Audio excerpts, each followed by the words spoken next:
Hello and welcome to Eyewitness Report on Channels Television, where all the videos and photos you send to our portal are given full attention to keep them coming. Today, Idumota Road, Lagos Island, in a state of disrepair as potholes and floods take over. Sholuyi residents in Bagada worried about the state of a road project meant to serve as an alternative route in the neighborhood. These and more on Eyewitness Report. I'm Chris Elams.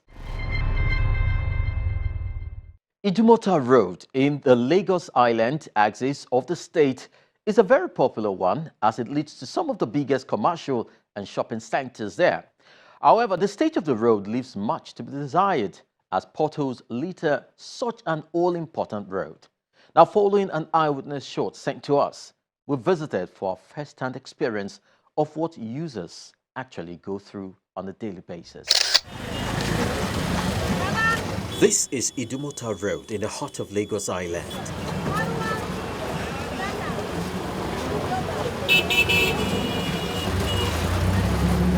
It is also the center of commerce on Lagos Island and leads to the popular Balogun market where consumable and non-consumable items are sold in large quantity.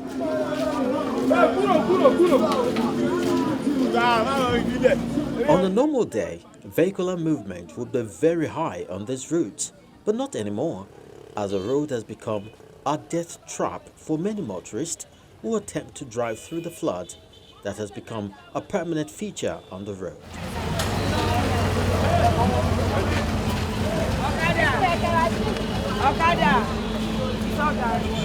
This has taken its toll on different parts of the road, breeding holes and ditches, including a portion just in front of the old Jankara market.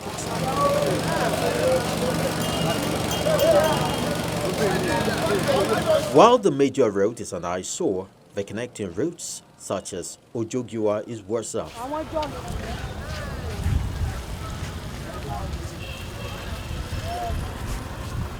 Just by the junction is a signpost showing work is intended to begin on the road with a 3-month duration. Yet that's all there is to the project.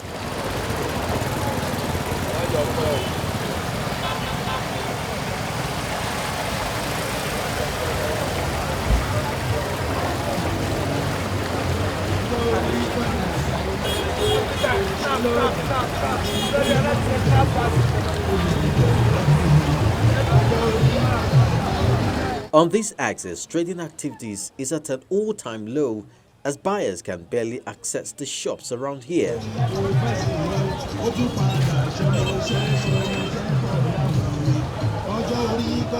Those who choose to brave it either have rain boots on or make use of the makeshift wooden bridges.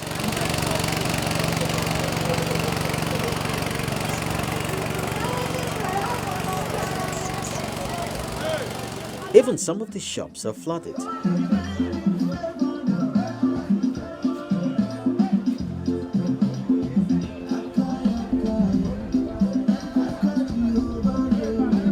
As at the time of our visit, the traders were pumping water off the street using this machine into a drainage.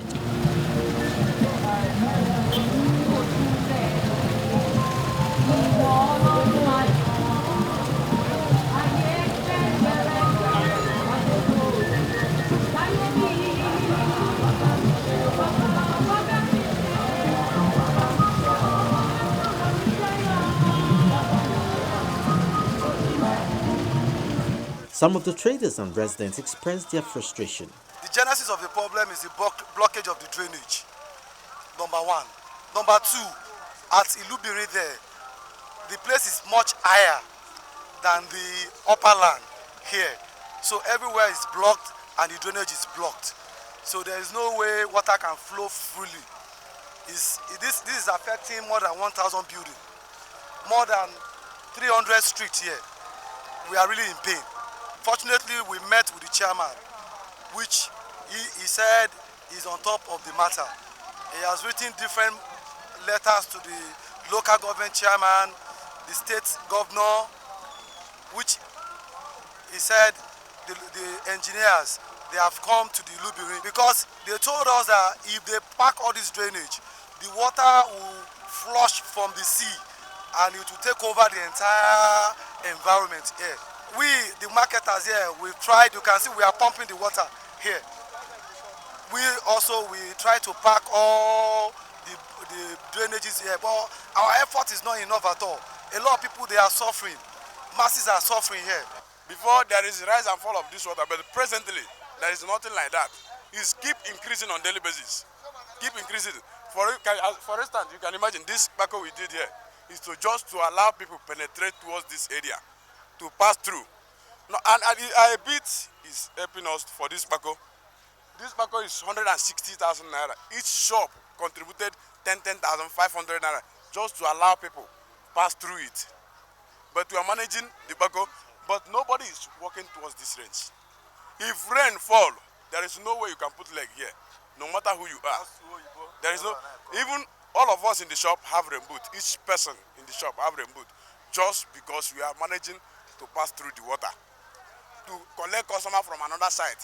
And we carry market from here to Adeniji, just order to sell there and collect money there and come back to my shop. Because when the customer stand in there and look at here, he will not come. This palliative measure we do is to allow us see customers that will be patronizing us. We'll be here from morning till night. We cannot be able to sell anything because nobody can be able to put leg in this dirty, mutilated water. This water is very poisonous. If you see what is happening to people's leg, you'll be baffled. So that is why we are calling on the Lagos State Island government to come to our aid, to know how they can be able to evacuate this water, because it is very terrible. As you can see, it's making our business uncomfortable. We cannot be able to sell. And we are spending a lot in the shop where we are renting. Some of us are paying 750,000 in the shop. So we are calling on the Lagos State and also the Lagos State Island government to come to our aid, to know how they're able to evacuate this water, because it's happening in our business. Our business is not moving as before. At the other end of Ojogiwa, just by the mosque, the flood has taken over the entrance.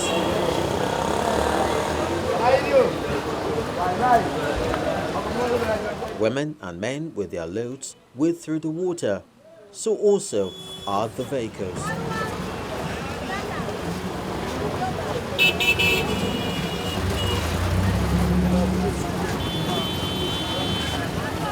In the midst of all the mishmash and wet road, the food vendors carry on with their businesses.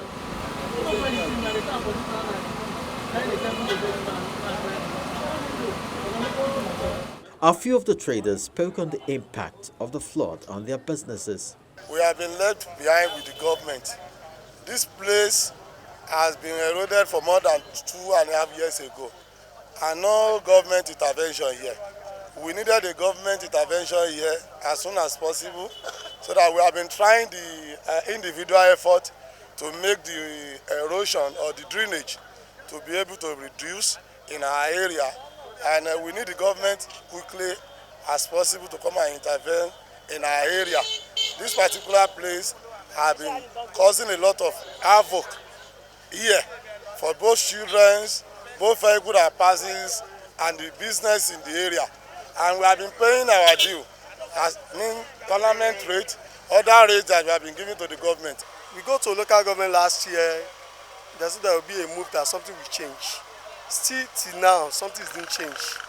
Even business here have tired, even nobody patronizes us here again as the business. We want government to help us do something about it. We have been solving this thing for long. Last year, we contributed close to 800,000. And we spend it here. We cleared all this drainage to remove this water, but there's no way. We need the government to help us, because this is beyond us. Even if we spend 1 million here without them to channel the water from the beginning, it cannot work. I would like our new governor to help us in our area, because this water is getting too much of us. We can't bear it again because of the small children. If you can help us, being the part and parcel of Lagosian, we really appreciate. They blame their plight, which also affects a significant number of streets on the Idumota development project, which has been left untouched for a while now.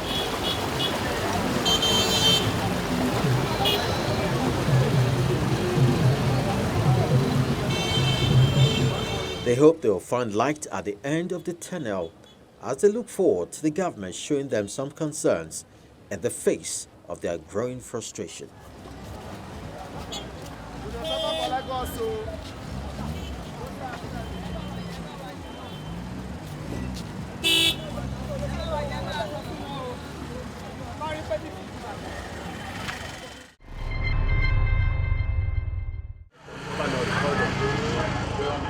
I know Ojobo Street off Yaya Baton, Ifako Ijaye, is quite a narrow but busy street with trading activities along most parts of the road. In spite of the presence of the local council headquarters on the street, the state of the road is, to say the least, very appalling.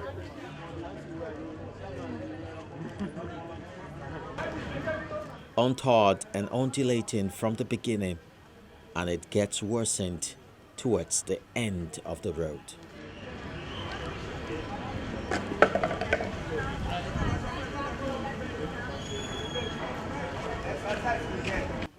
Cars barely take the route for fear of getting stuck.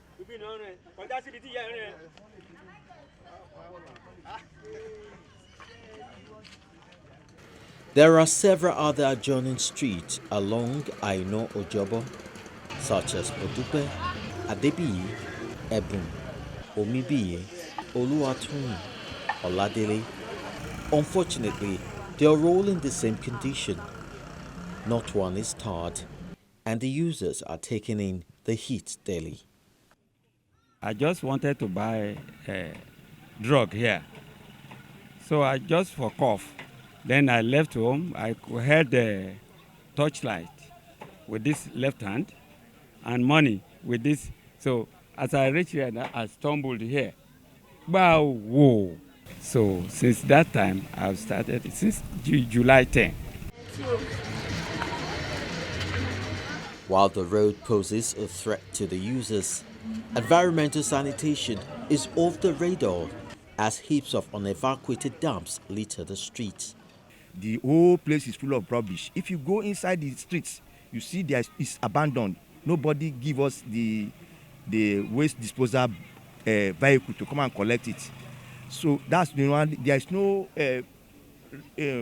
cleaner, the street cleaner for this area at all. They only operate in the main road, and that's our problem. In all, you see market both left and right here. There is nothing that we enjoy in this area except coming to collect our money. Land use everything in this area. No, nothing. The reason the landlords are vexed is that they allegedly donated the parcel of land to the local council to build a secretariat, with the hope that development will come to them quickly. But the reverse is the case. We wrote letter to Lagos State government. In fact, when Tinubu came to campaign for his second term in office, he came here in front of this building. He declared the building open, and we now told him that he should look at this street. The address here is Aino Ajobo Street. They don't have any other street name, Aino Ajobo Street, and nothing is done on this street. Then he looked at it, he said, oh, if you vote for me massively for this for my second coming, you can be too sure that this road will be tarred. He went away. We voted massively for him. He became the second time governor of Lagos State. Throughout that 4 years, we keep on going to Alausa, nothing. I have the letters are here. The appeal for intervention, so I know Ojobo could catch up with modern realities that they have been denied of for a long time.